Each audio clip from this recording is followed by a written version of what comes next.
And we're back to our regularly scheduled programming. And by that I mean we're back to weekly recaps of Marvel's Disney Plus series.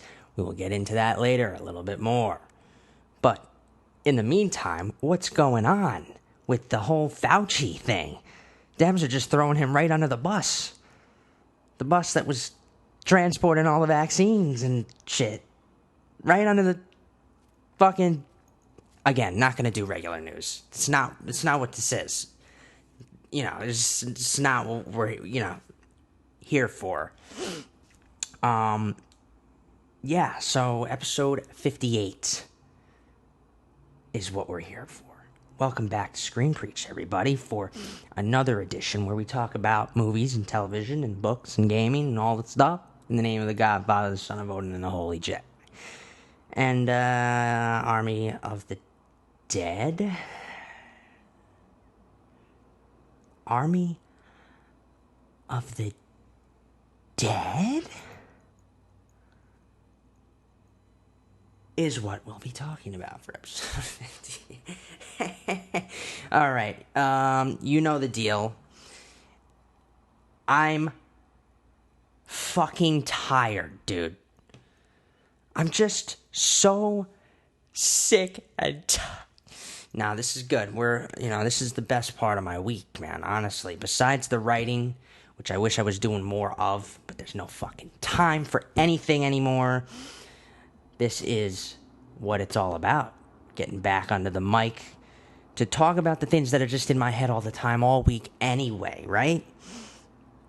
And, I think this week is just too important. It's too fun that we're back with it. Loki is the big thing. That's really what I'm excited to talk about today, Weekly recaps. Of course, I could, do it other ways, I think. Like, have the whole season run out, watch the whole season and then talk about the whole season at the end of it. But there's something fun about trying to figure out what's going to happen, I think. I think that is the weekly thing. It makes it a little more engaging for me and perhaps for you, to try and just kind of go through each episode, dissect each episode, and see if we can figure out what's going to happen. Of course, if you ever wanted to rewatch episodes, you'd skip through these recaps at that point, wouldn't you? We already know what the fuck happened at that point. You'd just, you'd want the review on the movie, and that's it. But, yeah, so we're going to do it that way. We're going to keep it going that way. I'm thinking about how... I'm curious if I'll just always do it like this. I want to do it for all the Marvel shows, I feel like. And it'll be cool. We'll have weeks where we'll have, I think, unless they're never going to release like that, but we might have weeks where it's like there's an episode of some Marvel project on Disney Plus, and oh, by the way, a Marvel movie came out in the theaters, so it's a full-on episode about the MCU. Just naturally happened that way. Actually, that's a good question. Yeah, we're going to get one of those already. We're going to get one of those soon, because I don't think Loki Season 1 ends before Black Widow comes out, so that week of Black Widow is a full-on Black Widow and Loki episode. Damn, I got to think about what I want to do for some of the segments there. That's going to be a little bit themed again. And fuck it. Well, of course, dude. I can never run out of material when it comes to the MCU. But enough of my geekiness. Enough of the full-blown fucking nerd shit. What am I watching? I always give you a little update on that, because you should check out some of these things that I am watching. It's pretty wild. You know what I'm actually enjoying is Titans and Doom Patrol, which I didn't think I would. Doom Patrol more too. And it's crazy how many things I've noticed. Like, I'm trying to watch stuff, and it's like I keep like looking stuff up, and it's crazy how many things should have already returned on TV, but because of the pandemic, like, it's amazing how many things, everything just stopped filming, and then all the new seasons that were supposed to come out in 2020 or this year even are all like just either not coming out this year or coming out late this year or just later than usual. And it's crazy to think, yeah, it wasn't just movies. I mean, we're always just oversaturated with TV to watch, and even movies just because of streaming nowadays. But there's a lot of things that I realized I was missing because they just didn't come out, and still aren't out yet. The new seasons of certain things. Yellowstone was a good example of that. But like even all these shows I'm watching, I'm like, when do the next seasons come out? Obviously, I'll be caught up, but they gotta be soon, right? But it's like The Boys, Doom Patrol, Titans, even the CW, some of the, Arrow and the Flash are the only ones I'm ever watching. I can't. There's just too much going on with that whole fucking shit show. But I'm gonna finish those two because they were the first two I ever watched. I'm well into them, and I just figure at this point I will finish them. Just like I will get around to finishing The Walking Dead. Oh, look at that. We came back around to zombies again. This is a zombie themed episode. I'm going to make it a little bit zombie themed. For obvious reasons, what our topic is this week. But yeah, what else is I'm really into that. I'm finally finishing Preacher. You know what I'm finally watching is Avatar: The Last Airbender, the old cartoon that everyone always tells me is like it's just so fucking great, and it is so far. There's a few things that I'm watching, but yeah, I've mentioned Invincible on here. Yeah, there's some stuff that you should check out for sure. I know, it's like, how are you watching all those fucking things? Very slowly. That's how. I kind of just like have like a list of things I want to see, but and I can only watch so many things at once, so I kind of bulk them into groups, and then the whatever group I'm on takes it's like a fucking year to finish because it's like I don't have time. Like whenever I can fit in an hour, it's like if I'm lucky I can fit in an hour during my week. It's been hard fitting an hour in during the week, like regular weekdays. Like I can't. It's crazy, dude. A lot of that is the switch I had to make it work, with the doing all the food delivery bullshit to survive. Fucking, that's the day job. That's the daily grind to keep going out here. To one day look back and be like, that shit got me through it. That shit allowed me to stay here, Like, it's so easy to be like, well, I don't know. Like, sometimes I'm like, why the fuck do I even keep... Because I'm fucking able to live.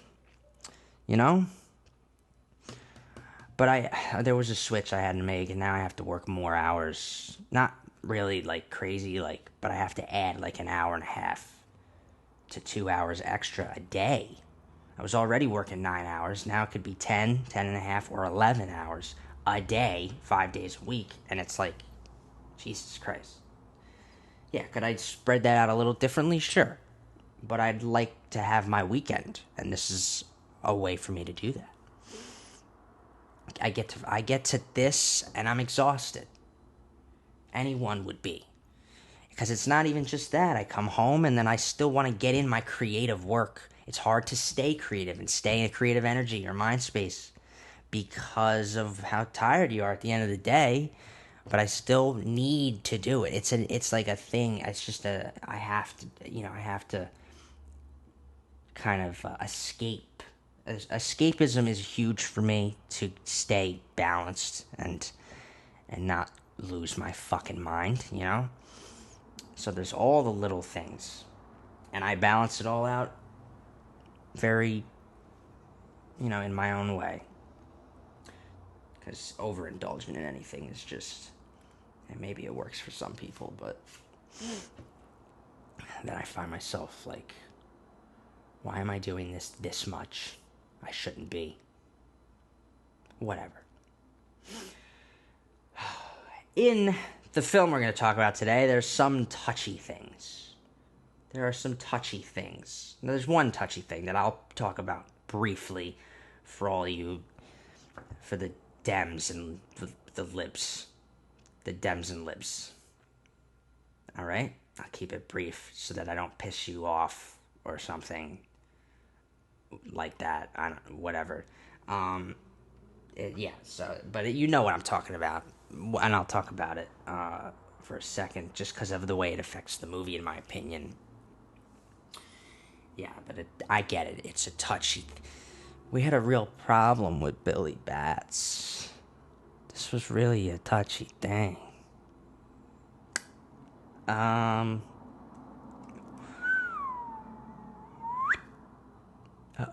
Why do I have to mess with her? I've been getting dog requests. There's no way to get her in here. She's not a co-host anymore. I can't. What can I do? It's 11 o'clock p.m. It was a late one again. So we're just going off the cusp. Right? Is that it? Is that what you call it? Why am I feeling like dust or whatever? Because there's probably dust or whatever. I always feel like there's some updates. Yeah, what's the deal with me calling Anya Taylor? This was a big thing for me all week in my head. No joke. It was in my head all week. Because I fucked up. And it's like, holy, how many times can I call her by the wrong name on this podcast? I'm sure a few times. I did an episode on the New Mutants and she was in it. So, probably said her name wrong every time I said it in that episode. But it's not Anna Taylor-Joy, as I thought for some fucking reason. It's Anya. Anya Glad. Say Anna? All right. I will not fuck that up again. Okay, so let's that was pretty good. Let's move it on to the next thing, regardless of what I'm watching, doesn't matter, because what I watched was Loki episode 1, the season premiere or series premiere recap, spoiler filled, because we're going to dissect and break down and try and figure out. That's what we do here on the show, here behind the desk.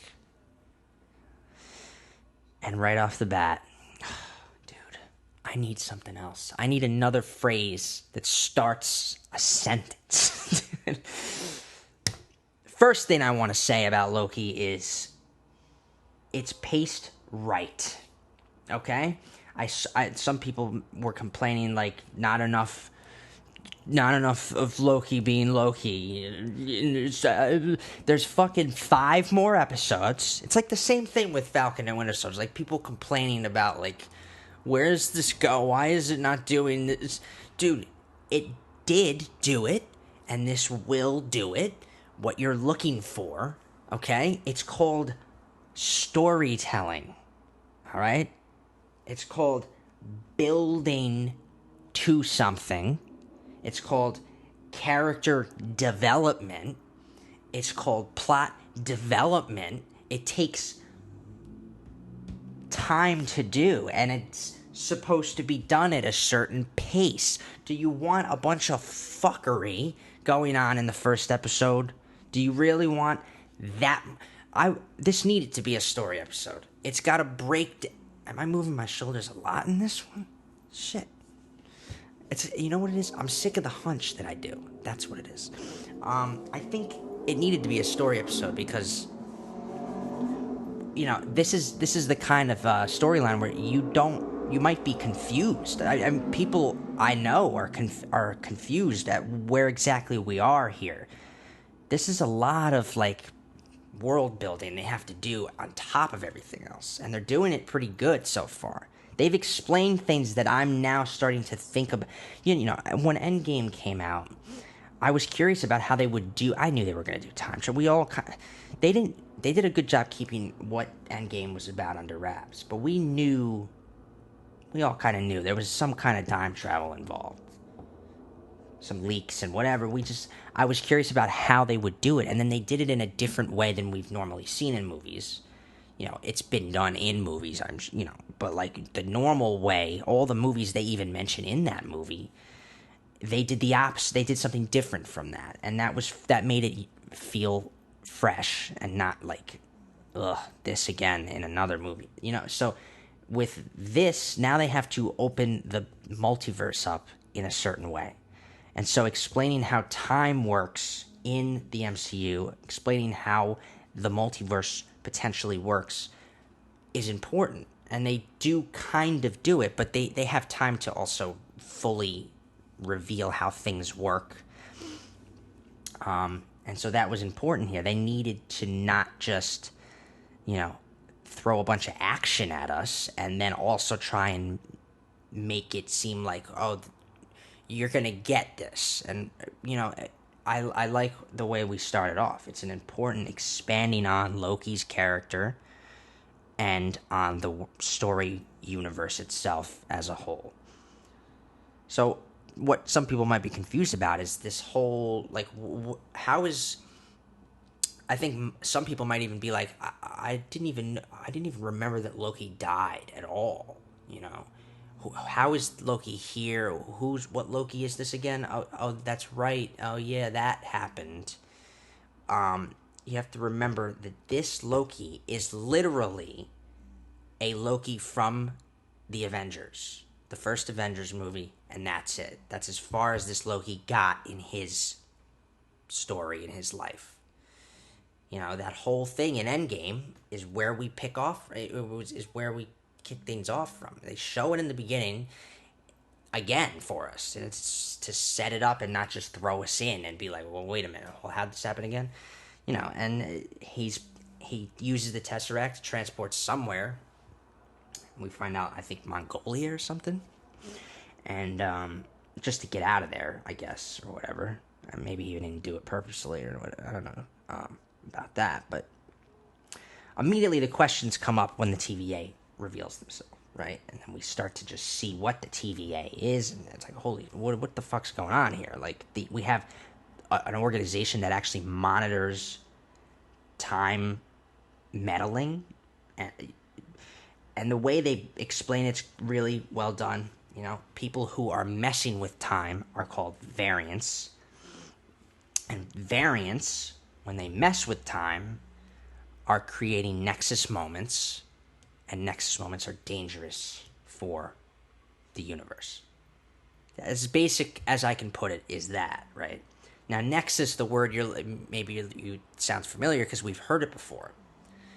I don't recall. Maybe we didn't. I think we did, though. We might have. No, I don't know if they actually blatantly said it. I don't think... Did Agatha Harkness... Did she say that? Or no, she just called her Scarlet Witch, right? Well, it's important, though, because Nexus beings are another thing in the comics. Wanda Maximoff is a Nexus being, because she's that... Nexus beings are powerful. I've said it before during WandaVision recaps, but Nexus beings are powerful beings that have the ability to manipulate reality, time, everything, space, all of it with their power. They're just extremely, immensely powerful people that could disrupt so much just by using their power irresponsibly or accidentally or whatever it is, or intentionally, whatever it is. Nexus beings are very much on the TVA's radar. Don't think that they aren't. And I think it's even possible, it has to be possible because the way they explain everything, that they've been monitoring all Nexus beings to make sure that things are smooth, right? But the thing about time and playing with it is that the TVA one thing's for sure, they don't know, they'll never know when someone's gonna be a variant, when someone's gonna fuck with time and jump out and do. They do see, and this was immediately the biggest question I had was how could they have not come out of their little world, their little box, wherever it is. That's another, like, where is it? That's a big thing, is that where is the TVA? Something we'll learn. Like, where exactly is it in space? Like, or does it exist in between dimensions? Like, where is it, right? But why didn't they come out and stop the Avengers from meddling with time? And it's probably because they can see when people are going to meddle with time responsibly, and then they won't exactly be able to. It's touchy, right? They won't be able to see if someone's going to mess with it irresponsibly, because that's what's unpredictable, I suppose. Basically, the way that Mobius explains it, played by Owen Wilson, is that there's a sacred timeline. And I'm trying to think of how this could come into the multiverse. There's a sacred timeline, meaning the way that things are naturally supposed to progress, straightforward, and not just in the reality we've known, the main reality, but in all realities. That's what I think. In all possible realities, hence the multiverse, there's a straight course, there's a straight line of events, sequence of events for all universes and realities. There's a straightforward line, right? And in any of those realities, there can be beings that create nexus moments when they fuck with time and try to jump to maybe another reality, or try to time travel, or try to whatever it is that they do. And that's when the TVA has to get involved. Because when they do those things, it creates branch realities out of all these.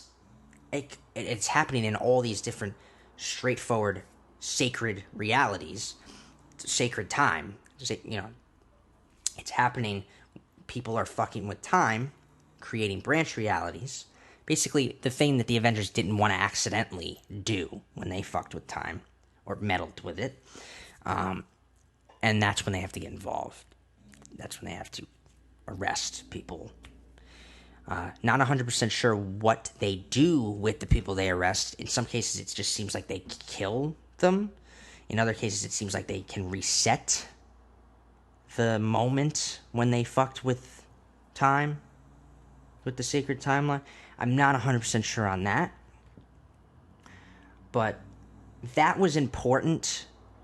That was an important thing they didn't exactly reveal. It's something I'm predicting. This idea of multiple realities existing in the sacred timeline. Because how else could there be a multiverse, right? How else could there be multiple iterations of characters even? Which is the big drop at the end of this episode. That there's another Loki that's causing all these problems, and they need Loki's help to stop the new Loki. To stop this other Loki. That Mobius wants to actually use this Loki to stop another Loki. This idea that there are multiple Lokis, just immediately, that final beat in this episode, it very quickly blows the roof off the idea that I was thinking about throughout the whole thing. How does the multiverse exist in this sacred timeline? There has to still be a multiverse. And there definitely is, or else there wouldn't be multiple Lokis, right? Unless it's the same Loki fucking with time again, time traveling in some way. But time traveling is different. You need specific technology like what Tony Stark created in order to do that. So it's not time travel. It can't be. I don't want to say it can't be, but it's most likely not. So it has to be another version of Loki from another reality. That's the only thing I can think of. Hence, the multiverse. But this big story moment in this episode is when they actually sit and talk about why Loki does what he does. And it's super important because the Loki we've followed throughout these years went through tremendous change. His arc was clear-cut, like evolving and changing into different, just growing. He grew and grew and grew as a person throughout this storyline. And the Loki we have now, and the Loki we're following, is a Loki we haven't seen in a long time. It's a Loki who was hell-bent on having a throne and taking over a planet and being a god to humanity and being like this feeling he's owed this. And at the time he was extremely malevolent, right? And he was just terrible, killing people, hurting people. But that's not the last time we saw Loki. You know, we've come to love Loki, actually. You know, he went from being kind of a traumatic, tortured soul in the first time we ever meet him. You kind of feel bad for him a little bit. And then he becomes a villain, straight out. And then he starts to evolve again, becoming more of an anti-hero. And then I think I would say that by the time he dies, he's a straight up hero, because at that moment he had no reason to do what he did other than the fact that he wanted to save Thor and possibly more people. You know, when we last see Loki, he is being murdered by Thanos. That's just, you know, that's in Infinity War. Loki dies for real at the hands of Thanos. And I was literally like, wow, this machine, it's going to show this Loki what his path was. You know, the sacred timeline is straightforward events that will always occur, assuming you don't fuck with it. It's just the way it's going to play out. Even the Avengers playing with time, it was always going to play out the way it played out. They can see that. Apparently they can see people's past, future, because it's how it's supposed to go in the sacred timeline. Even the Avengers playing with time was how it was supposed to go down, because they did it responsibly. You know, like Cap going back and returning the stones to their proper moments. It just kept everything. It kept the sacred timeline going in the direction it's supposed to. Therefore, nothing was fucked with. Kind of whole, you know. The thing they didn't, and they explain it perfectly. The thing they didn't plan on was Loki escaping. That was not part of the plan. Therefore, the only Nexus moment in all of that was not anything else they did, the Avengers. It was letting Loki get away in that one moment. The moment we see again here in the beginning of this episode. So that was the Nexus moment the TVA has to get involved with, and that's why Loki's at the center of this. I love that the TVA feels like it, literally an agency, like they investigate time criminals, and we have like crime scenes, and like Mobius feels like a detective. It's very cool. And that big end is just, it makes it immediately intriguing to see what's coming, because it's Loki, apparently. So, multiple versions. But the reason that story moment in the middle is so important when they're actually watching what his life is because Loki can actually see where he was going to end up. And it allows him to, it's a very cathartic approach to kind of bringing Loki almost up to speed on where he's going to go. He's not a villain, and not as much of a villain as we knew him to be in 2012 in the Avengers. And it's almost meant to bring this Loki, that Loki from 2012, up to speed and back to where we kind of knew him. And it's not going to happen quickly either. He's still going to be that other Loki from the Avengers. He's not the Loki we knew from Infinity War, who sacrificed himself and died at the hands of Thanos. He sees that happens to him. He literally cries. He has personal moments of just, I want to say,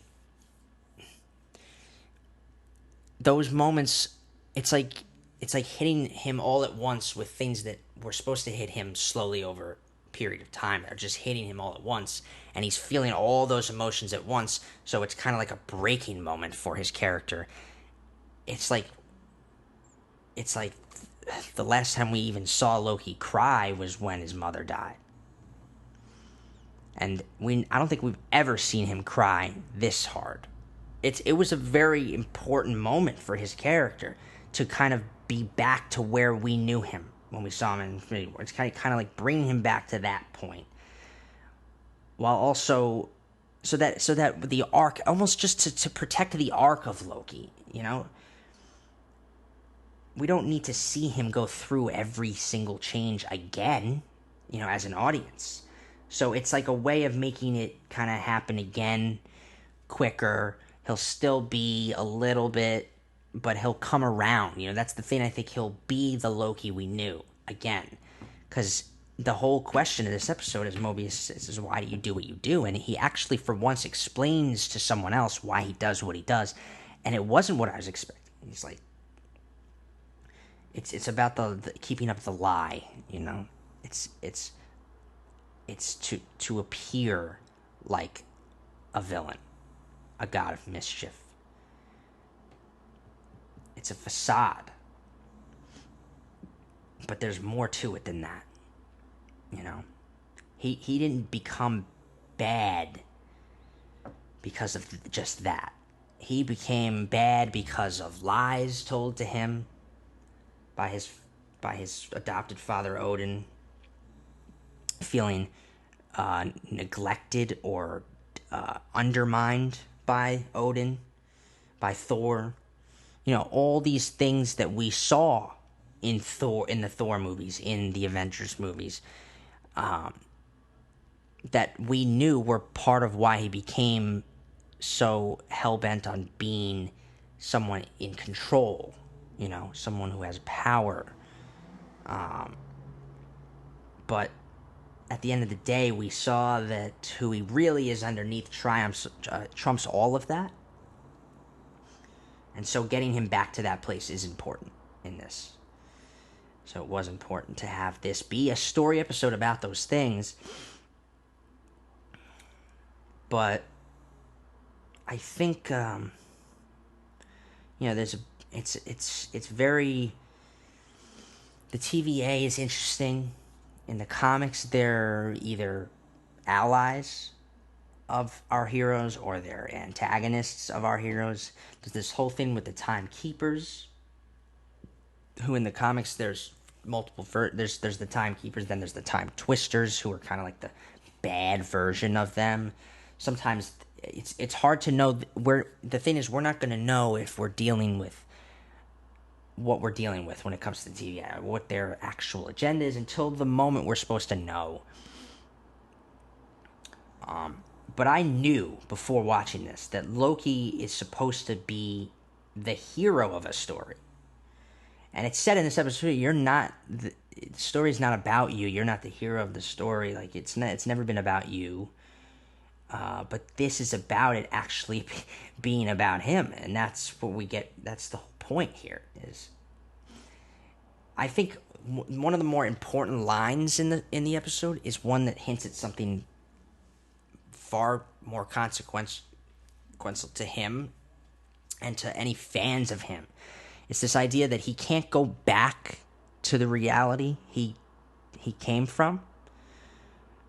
He says, I can't go back, can I?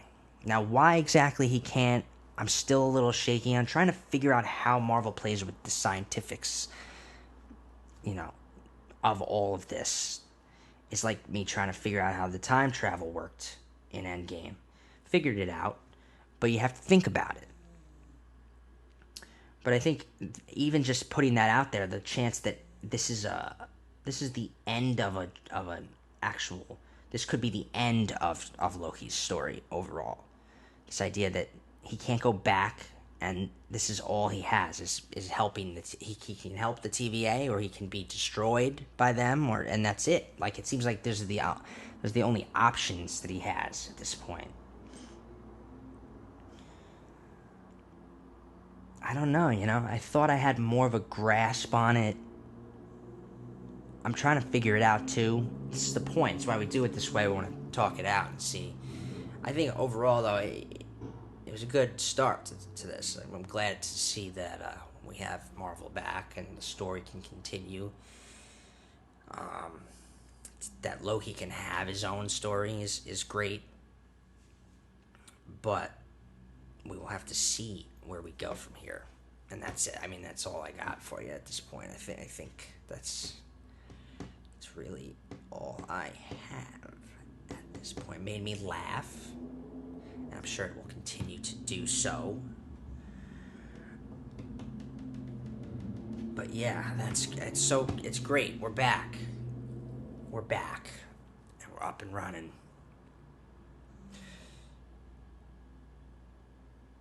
So now we can do the news, right?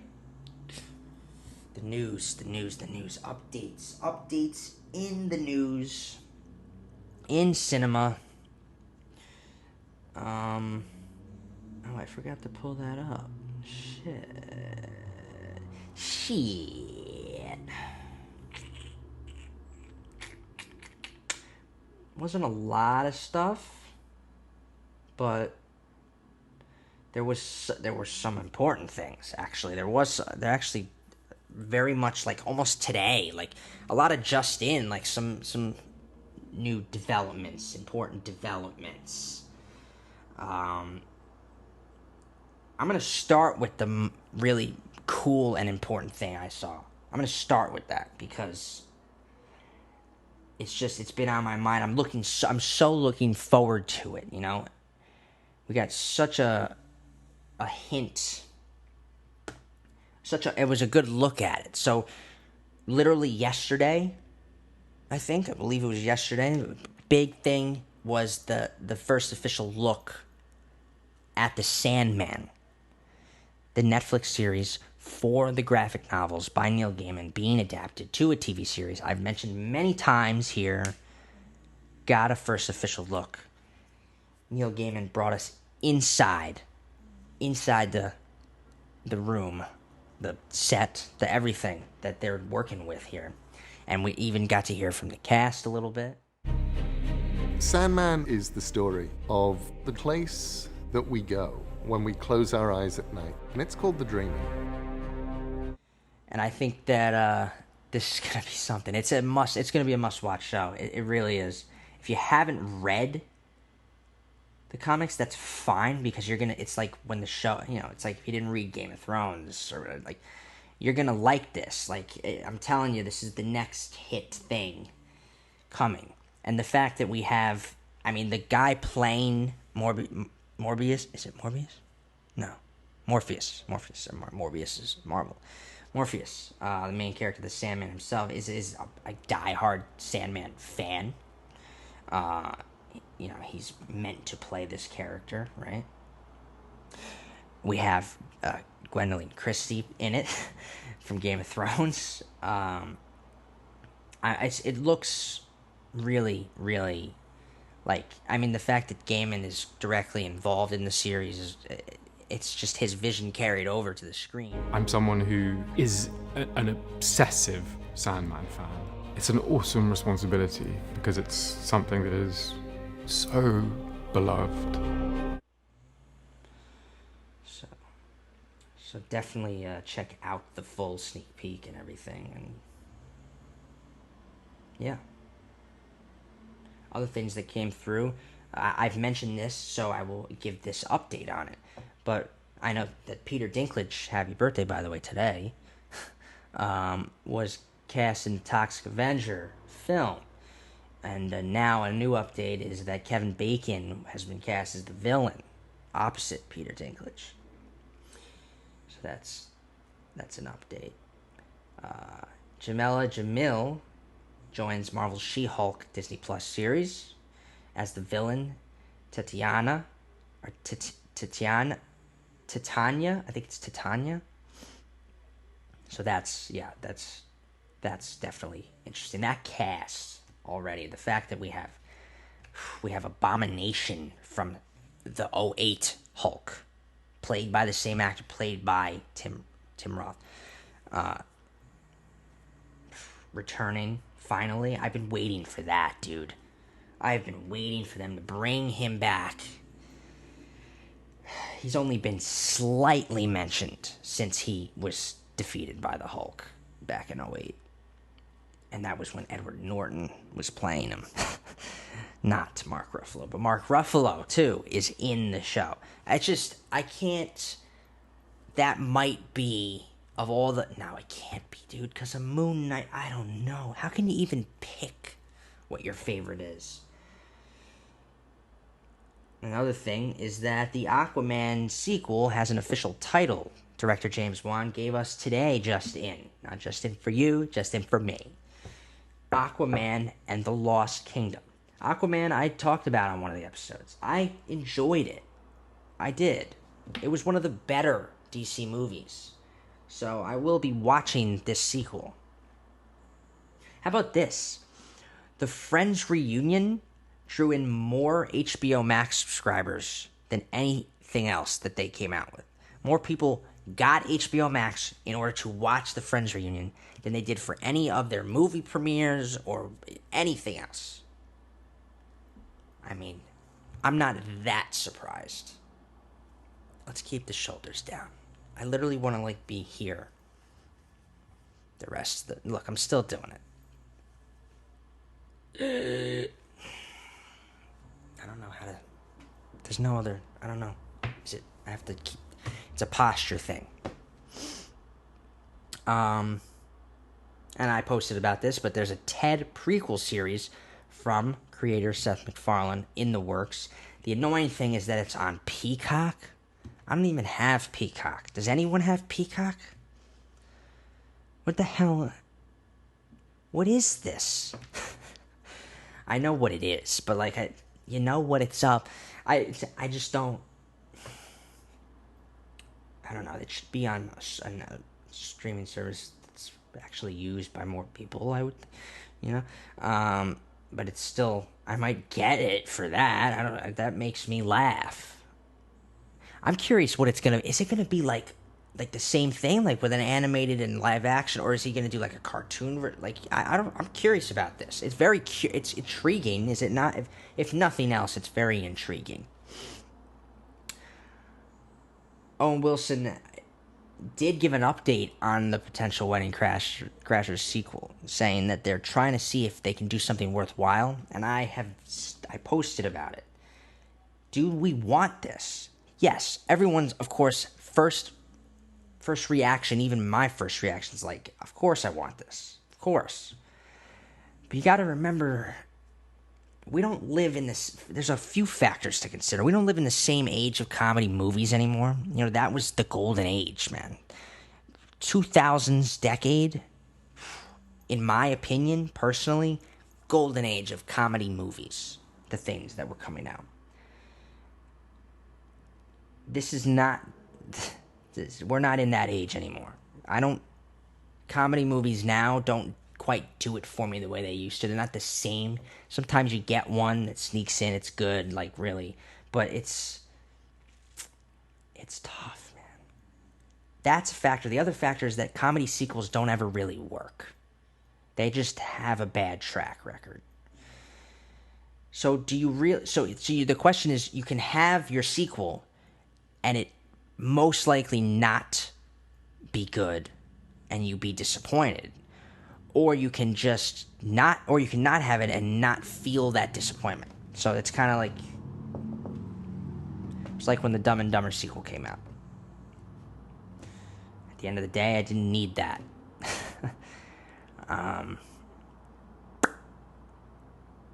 Yeah, I don't know. The fact that they're really thinking about it hard, and they have been for years, because they've talked about this for years, maybe gives you hope that it can be an actual fucking good comedy sequel for once, but they'll probably do it, because it's a money grab at the end of the day. Matthew Good, cast in the Paramount Plus series. Is it a series? I thought it was a movie. The Offer, playing Godfather producer Robert Evans. I've mentioned how there's the making of the Godfather project in the works, so I had to give an update on this casting. Maybe I'm confusing it, but I don't. There wouldn't be two projects in the works about the same thing, so it has to be the same project I'm thinking of. I just didn't know if is Paramount Plus doing direct to Paramount Plus movies. I mean, it's got to be a series then, right? How about doing some research, Ben? How about that? And then you'd know. Yeah, all right, I'll fit it in when I have time. Oh yeah, that's right. I don't have any fucking time. So what I got? Rob Zombie doing the Munsters film based on the classic sitcom. Rob Zombie, of course, did I think the last thing I even saw was when he did the Halloween movies. He did his iteration of that, which was pretty fucking wild. You either hated it or you kind of liked it. I fell in the category where I kind of liked it. Yeah, so now he's doing the Munsters. That's interesting, actually. Christina Ricci joins The Matrix 4. Paramount Plus is adding more than 1,000 movies this week to its network. And don't forget, Paramount has plenty to work with. Plenty. I mean, for crying out loud, they fucking distributed The Godfather. So now it would seem The Godfather's gonna have a streaming place. That's probably already on there, right? I don't even... whatever.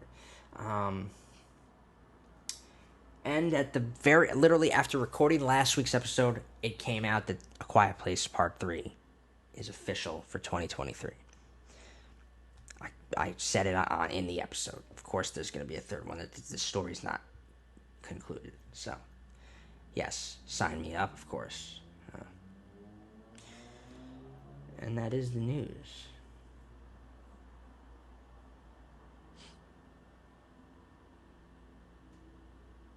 So now we will get into our topic this week. And this week we are talking about Army of the Dead. The latest from Zack Snyder.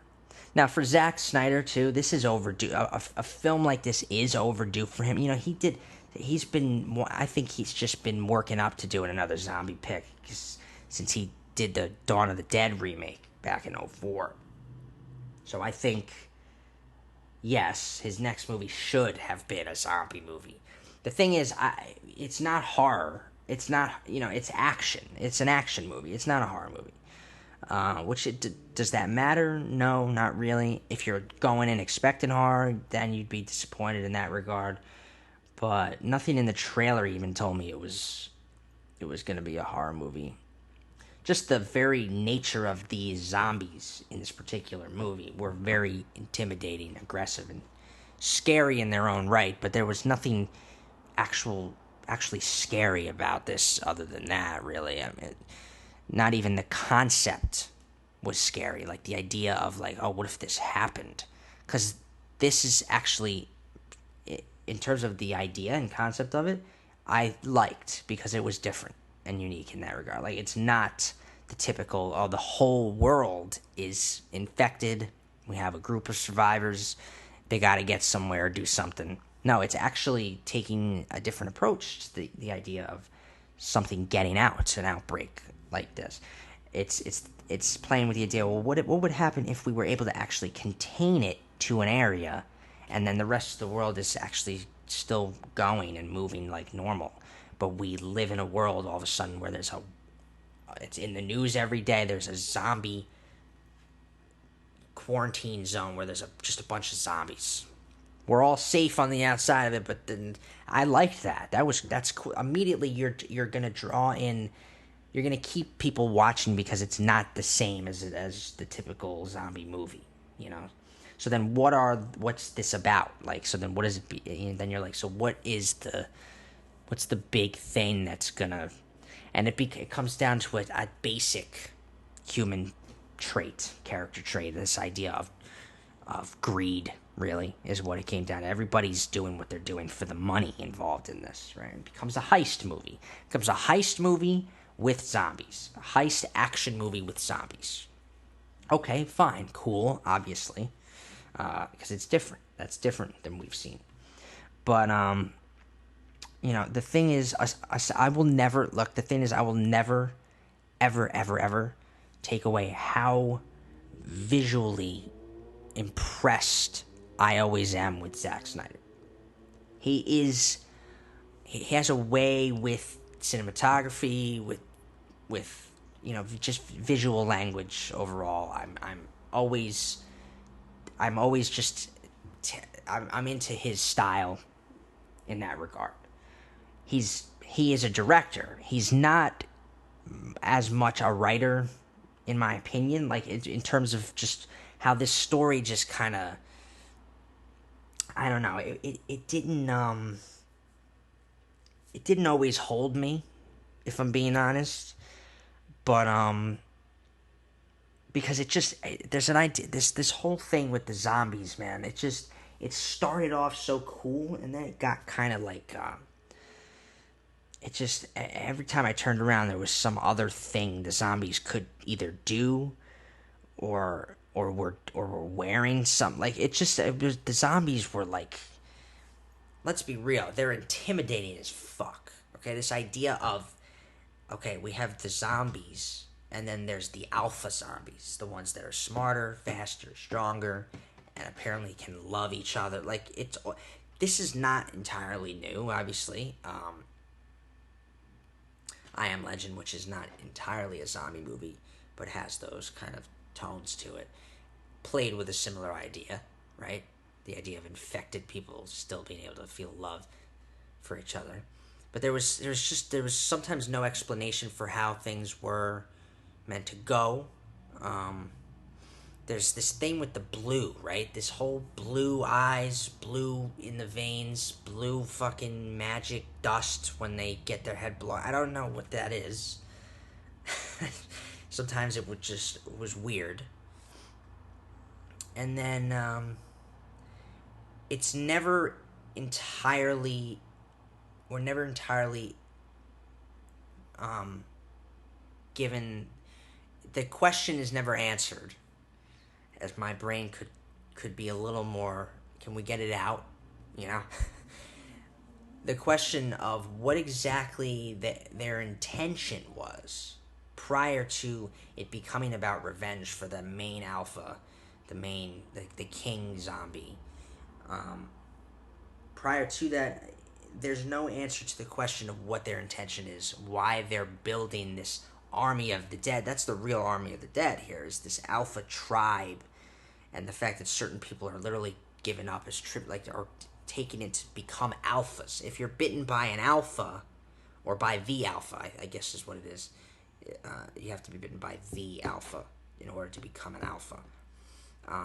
Why he's doing it, obviously, of course, my opinion is, I expected them to actually answer it, but they didn't. Is that it's very clear and obvious that the alpha was just trying to actually build an army and then break out of Vegas, out of the walls, go out into the rest of the world and fucking take it over. Seems like the obvious thing, right? It's not answered. At the same time, it seems Zack, I guess, wants, I'm calling him Zack like I know him. It seems that Snyder wants, does it matter? I don't know if it does. It seems that Snyder wants to do maybe a sequel to this, it would appear, especially with the way it ends. But yes, you have all the little character moments you would want. I know I sound unenthused, right? I don't want to give the wrong idea here. I enjoyed it. It was enjoyable. It's not like I couldn't get through it or anything. But it didn't. I wasn't always. Let's put it this way. I usually can base how much I like something on whether or not I'm looking at my phone, because I don't look at my fucking phone, man. When if it's, I'm watching a movie. I'm watching a movie, but I'll find myself looking at my phone if I'm just not in it like as much as I'd like to be, and that's usually how I can judge something. Looked at my phone a little bit here. Because it just becomes a, beat for beat, like, action fest with this tiny little plot line running through it. Subplot, obviously the main plot is the whole thing. It's the motor of this, right? The engine of this thing is get this money, split it up equally, go on your way. It's a heist, whatever. But there's this little thing with our protagonist, Scott, played by Dave Bautista, and his daughter, Kate, right? About them reconnecting with each other. It's exactly what it becomes. You knew it was going to become that movie, that story. Nothing, we haven't seen before. But it's, yeah, dude, get comfortable. I should always just, lean, this is the way it is right here. This is how I sit when I sit, and do it like this. I just think that was typical. We have these character moments with them that tracks their arc. It's obvious. She's mad at him for not being a father that was there for her. She witnessed him have to put down her mother, his wife, because she was infected. And then, of course, poetically, I knew it was coming. At the end, she has to kill him in the same way, because he got bit. It's fine. That works. It works. It's clear cut, but it's nothing like that. I haven't. It didn't. It's not like it's anything. It didn't blow me away or anything. It's not like I was so invested in them. I don't know. And maybe it's because there's some contradictions in the dialogue or the intention of the characters. Like Scott, he saved everybody in the beginning. He was able to help with the whole trapping of the zombies in the first place. And he's living a life, right? I wasn't totally sold on him even feeling a need to do this. Okay, yeah, you could have a bunch of money all of a sudden, sure. But what you really want is to reconnect with your daughter and have your daughter back in your life. And that's not even something that's guaranteed for you doing this. It's not even implied until she throws herself into the mix of this whole thing. She makes the decision to come along and be part of this. And then it's clear, it's obvious what the story's going to be about. What he really wants is to connect with his daughter. It's not about money. But at the beginning, his whole drive and motivation to do it at all is, of course, about the money. And I wasn't feeling that he really needs to do it. Of course, anybody would want that much money. But as far as we know, with the stakes and everything, it's in the world, the story world, is that it's almost basically a suicide mission to even go in. It's extremely risky and dangerous to even go in there, obviously, and go up against zombies trying to get money. It's just, they're gonna blow up. They're gonna blow a nuclear blast this place and destroy all the zombies. You're living on the outside. You're safe. Your daughter's safe. She's only in danger when you go ahead and decide to do this, right? And then she throws herself at it's. I didn't fully believe. I mean, he even says to the guy who hires him, I don't like you, so I don't like giving you the satisfaction of taking this job from you. What are you doing it for? Why do you need to do? It's just that was a little bit. But then, of course, we wouldn't have a movie, right? So we wouldn't have a story. And of course, he's gonna do this. But then there's also. Oh, that didn't stop. Good. There's also.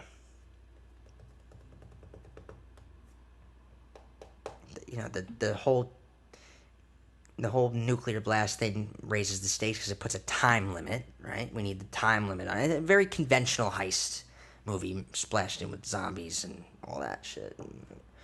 I don't know, you have a fucking tiger and it's just there's a lot going on here. But it's okay. Because it's just it's that kind of movie,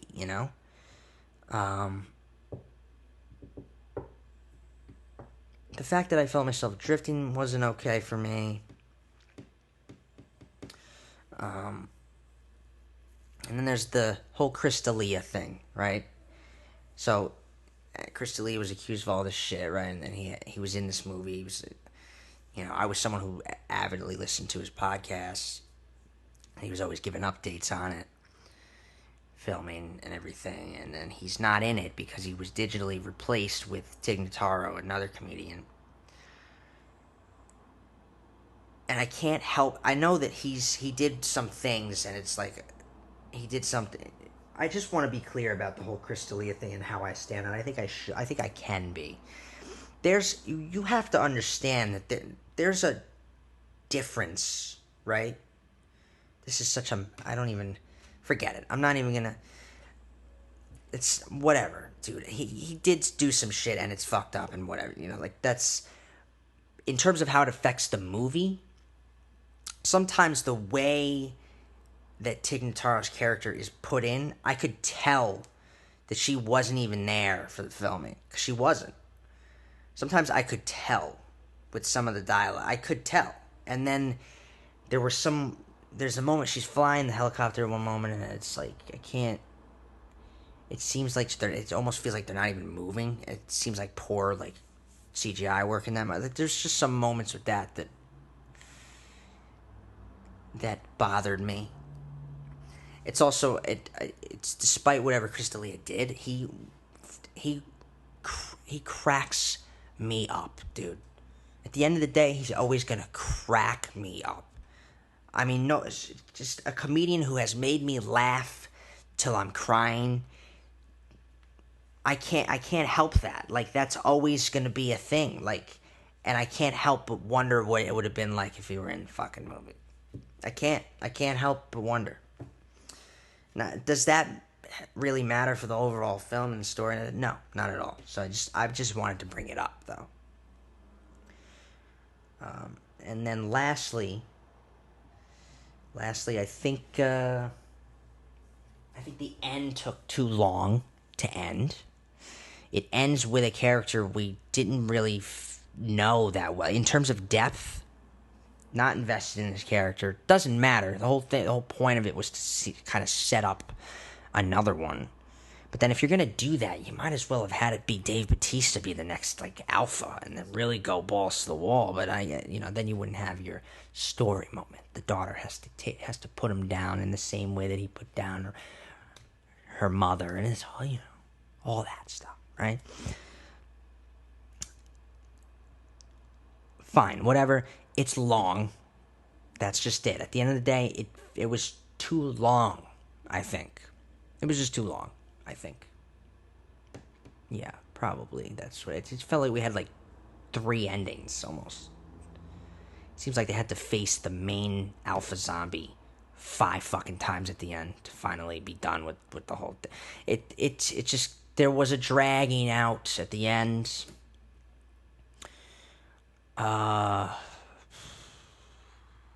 I'm going to give them props on those zombies at the end of the day because they did freak me out. But they never scared me. I never jumped. It's not that kind of... The hibernation sequence was my favorite because it's the one scene where I'm like... Because it's one of those fucking... We've seen them in zombie movies a million times. And the hibernation thing's nothing new either. It's like almost another thing pulled from I Am Legend. Like... But I liked that sequence. I don't know. It's a lot of typical conventional, callbacks and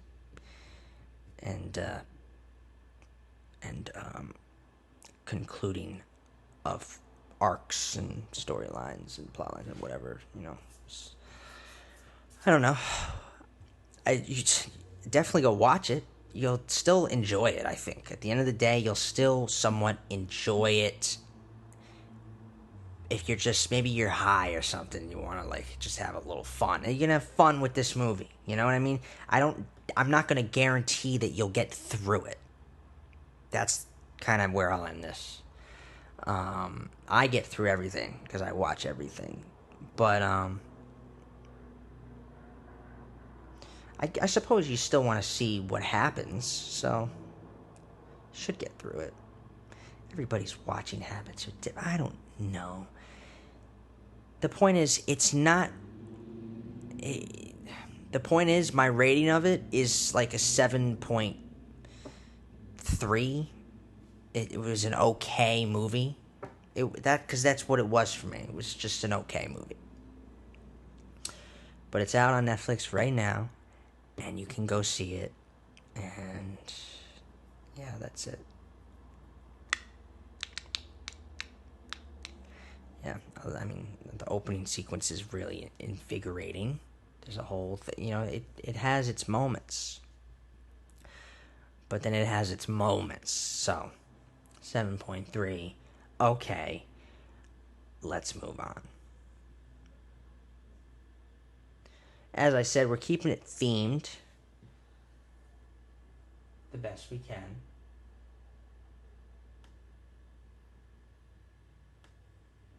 And so our behind the scenes this week is of a film that as a kid I loved and still will watch to this day. And it's an honorable mention in terms of what the best zombie movies are, because it's not quite a zombie movie, but it is the movie we will go behind the scenes of. Because for the 2007 film I Am Legend, did you know that the infected were originally designed using prosthetics instead of CGI? Director Francis Lawrence thought the chalky powder used to make them look pale was odd and unconvincing for what they were going for. So the change to CGI gave the right look, but also shot the budget of the film up to new levels, to new heights.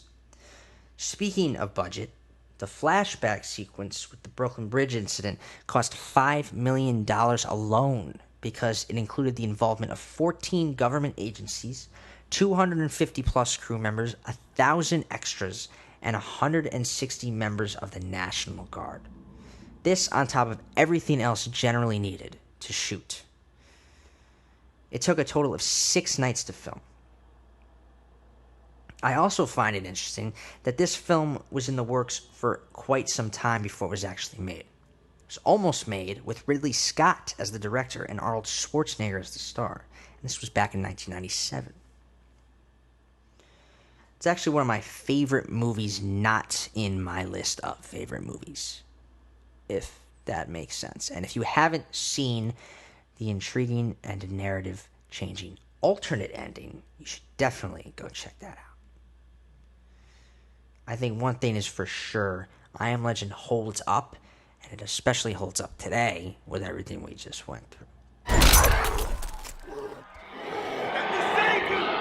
me save you!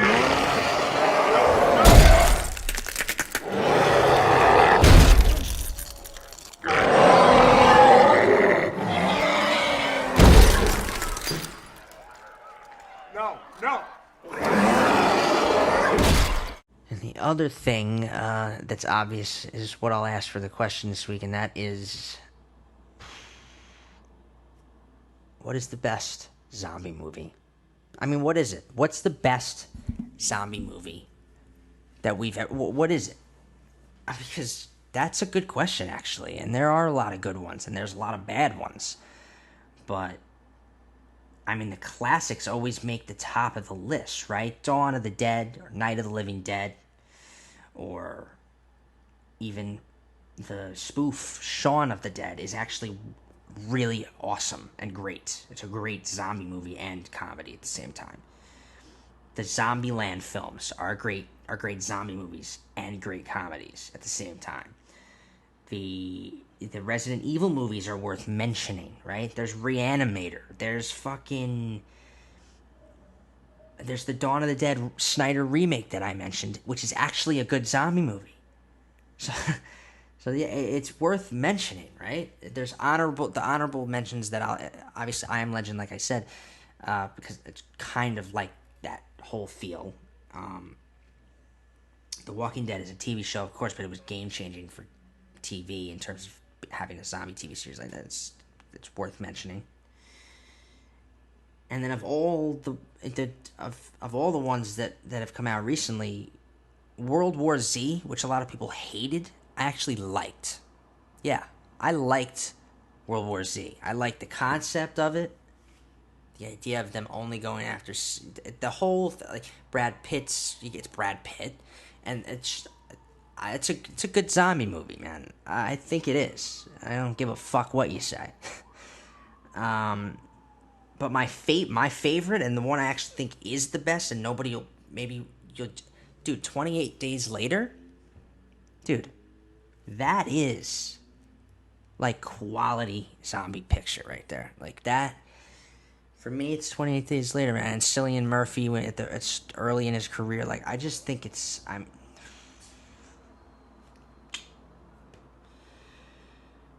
but what do you think? And of course, I'll post this, and it should be part of the conversation. Recommendation this week, I couldn't think of anything crazy, but I wanted to start with TV because there's a show coming back, I think either next week or the week after, and it's Dave. It's Dave on FX. It's hilarious, and I can't wait to watch the second season. And if you haven't watched the first, go watch it and then watch the second. It's great. I love it. For movies, I didn't have like a zombie recommendation because I just brought them all up. But I thought I'd switch over to another monster. There's an under the radar vampire movie that nobody ever talks about because it wasn't really that good, but it's still fun to watch and intriguing. And it was the Ethan Hawke movie Daybreakers. It's an interesting take on vampires, and I like that. And I liked it at the time, and I still probably will like it if I watch it. I'm gonna rewatch it, and it's just something I recommend if you haven't seen it. And I don't have books this week, but I do have the newest Resident Evil. How you like this? Resident Evil, the newest video game, is something worth playing. And that's that's what I got.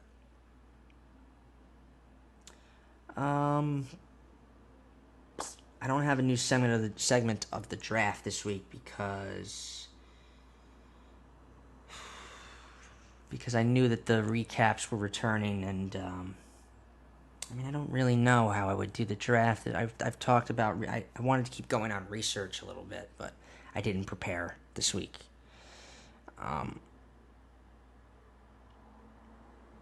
I don't know that there is. I'd probably have to move on to the next thing. But anyway, I'm just going to skip it this week if that's cool. Just because it's midnight now. I'm just done. I'm done with the episode. I got to get out of here, man.